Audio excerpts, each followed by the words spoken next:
Ito din po, yung same spot na kinuha namin nung nandito nga si Tatay. Pero this time, ang kasama po namin, ayan. Welcome, ka-memories in Thailand.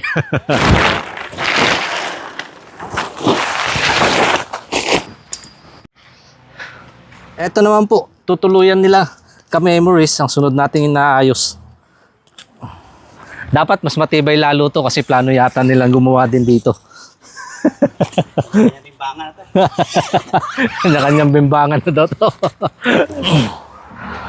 Okay. May protection na po tayo kahit umulan. Yung dalawa mga kanayon, napagod na nag-swimming, humahon na. Sa ngayon, ito muna yung setup talagang pagod, pahinga muna. Ito naman po, yung tent nila ka-memories.